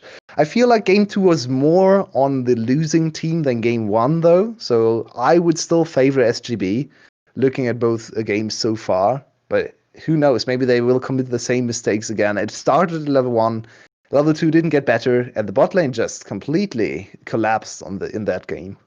Well, with the Buffalo going back to blue side, at least they can't randomly walk at a bush at level 1. Yeah. They'll be the one in the tri-bush. It's interesting, to say the least. It's hard to call. I do think when the Buffalo got their lead, they were much cleaner at closing it out. I still think they're the better team. That was just a really bad game by them. We saw that 𝗲𝗄𝗄𝗏, by the way, 𝗲𝗄𝗏 still had a great game. His team was getting absolutely stepped on, but he was still great on the Ornn. And I would have liked to see a little bit more of a counter pick in the top lane, a little bit more, something he can work with to carry the game. Maybe a Cannon into Renekton, which is a matchup some people say is still favorable for Renekton, but at least Cannon has more agency than Ornn. Ornn will just sit there and farm, which he did perfectly well. He was up in CS and levels, actually, compared to the Renekton. But in the end, Ornn can't carry in terms of damage. So I would really like to see a little bit of a stronger matchup for 𝗲𝗄𝗏. He has played incredibly well so far in both games, even when his whole team collapsed. So put him on a carry and let him be your main carry threat. Absolutely. And here we go into the 3rd and final champ select to see who will come out on top. The bans are coming in. Varus will be removed, as always. That's hardly a surprise. Set as well. This Karma ban, that's interesting. It's interesting. What are we doing about Syndra here? Syndra played a big part in the second game's success. Will it be first pick with 𝗙𝗃𝗿𝗄𝗏𝗏? Will they do the Wukong Syndra trade here? That's an interesting one. I'd almost say you'd rather ban the Syndra here. Yeah, I think so, because I think OPG could have banned Wukong and said, what, are you going to pick Syndra for Froggy? It's not a Froggy champion. Yeah. Okay. Style can probably play her in bot lane, but yeah, I feel like this makes more sense for Saigon. They kind of sacrificed their Wukong top first pick, but instead, now they have the Senna, and Senna in the first game looked great, so once again, Senna for Style. We might see another Galio flex, so Galio could be contested here by Overpower. PhD can probably play the Galio as well, maybe even Xin, so I'd like to see the Galio pick away on this rotation on the side of Overpower. Yeah, I think that would make a lot of sense. To take that one away, it's definitely something that the Buffalo want to have. If they go the Ashe again, that is their highest priority ADC that they're letting through the draft, as they ban Varus Felios every game. The 𝗬𝗂𝗧. I like it. I love it. You have to love it.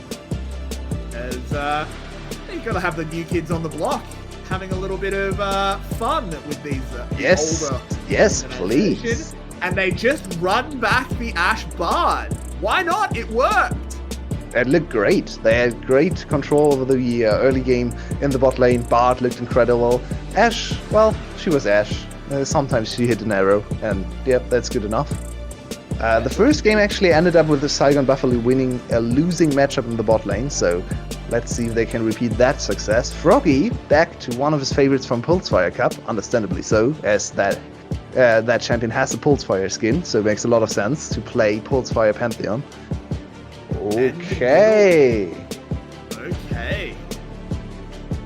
There is a lot of volatility, a lot of early game power, so he looked good on a Kindred in game 1 though, which is a farming jungler. What is going to be the answer here for OPG? Do they secure a solo lane or lock away a jungler? Interesting, and it is going to be the jungler. Yeah, he had a great performance in the last game, so they're running back the same composition so far. Syndra, of course, is banned, so they have to pick up a different mid laner. And he has to lane into Froggy's Pantheon. I actually favor OPG's draft so far. I feel like this one is a little bit more stable. They've shown us proficiency on these champs already. Meliodas, the mid-jungle combination of Nidalee and Pantheon falls off a cliff in the mid-game. So, what are they going to do? Are they going to double down on early game and go maybe Jace in the top lane for full-on early game poke power in the mid-game? Or do they try to pick up a few late-game insurances and go with something like a Vladimir, like a Mordekaiser?